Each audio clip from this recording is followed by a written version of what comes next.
ಅನೇಕರು ದೇವರ ಮೇಲೆ ಗುಣಗೊಟ್ಟಿದರು. ಇವತ್ತು ನಮ್ಮ ಜೀವಿತದಲ್ಲಿ ಕೂಡ ಇದೇ ರೀತಿಯಲ್ಲಿ ದೇವರು ನಮಗೆ ಅನೇಕ ವಿಷಯದಲ್ಲಿ ಸಹಾಯ ಮಾಡುತ್ತಾ ಇದ್ದರು. ನಮಗೆ ಎಲ್ಲಾ ವಿಷಯಗಳಲ್ಲಿ ಜೊತೆಗಾರನಾಗಿ ಆತನು ನಡೆಸ್ತಾ ಇದ್ದರು. ಆತನು ನಮಗೆ ಮುಂದೆ ಇದ್ದು, ಪಕ್ಕದಲ್ಲಿದ್ದು, ಮಧ್ಯದಲ್ಲಿದ್ದು, ಎಲ್ಲಾ ವಿಷಯದಲ್ಲಿ ನಮ್ಮ ಜೊತೆಗಾರನಾಗಿದ್ದು ಇದ್ದರೂ ಗುಣಗೊಡ್ತೇವೆ. ನಮಗೆ ಯಾವುದು ಕೂಡ ಸಮೃದ್ಧಿಯಾಗಿರುವಂತ ಜೀವನ ಇಲ್ಲ, ನಮಗೆ ಬೇಕಾಗಿರುವಂತದ್ದಿಲ್ಲ, ನನಗೆ ಇಷ್ಟವಾಗಿರುವಂತದ್ದು ಸಿಗ್ತಾ ಇಲ್ಲ, ನಾನು ಏನ್ ಮಾಡ್ತಾರೆ ಎಲ್ಲವೂ ಕೂಡ ವಿರುದ್ಧವಾಗಿ ಆಗ್ತಾ ಇದೆ ಎಂಬುದಾಗಿ ನಾವು ಗುಣಗೊಡ್ತೇವೆ.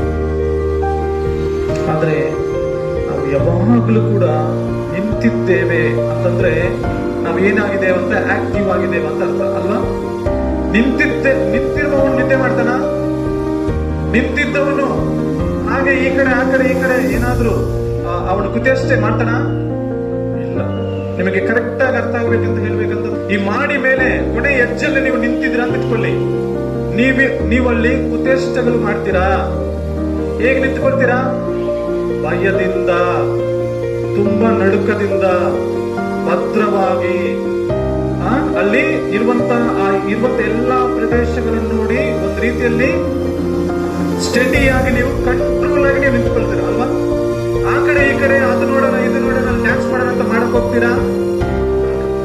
ಕಾರಣ ಏನು? ನೀವು ನಿಂತಿರುವಂತ ಪ್ರದೇಶ ಎಂತದ್ದು? ಯಾವತ್ತಾದ್ರೂ ಅಥವಾ ಯಾವ ಸೆಕೆಂಡ್ ಆದ್ರೂ ನಾವು ಬೀಳ್ಬೋದು. ಅದಕ್ಕೆ ನಾವು ಎಚ್ಚರವಾಗಿರ್ಬೇಕಾ ಅಥವಾ ಸ್ವಲ್ಪ ಹೇಗಾದ್ರೂ ಇರ್ಬೋದಾ?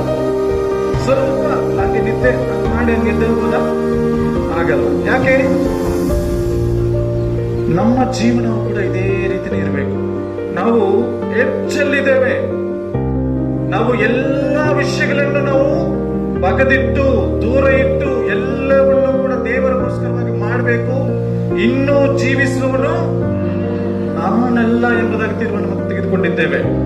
ಯಾಕೆ ಆ ತೀರ್ಮಾನವನ್ನು ತೆಗೆದುಕೊಂಡಿದ್ದು?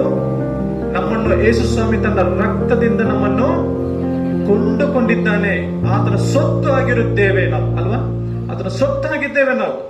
ಅದರಿಂದ ನಾವು ಎಚ್ಚರಿಕೆಯಿಂದ ನಮ್ಮ ಜೀವನವನ್ನು ನಾವು ಮಾಡಬೇಕು, ಸಾಗಿಸಬೇಕು ಅಲ್ವಾ?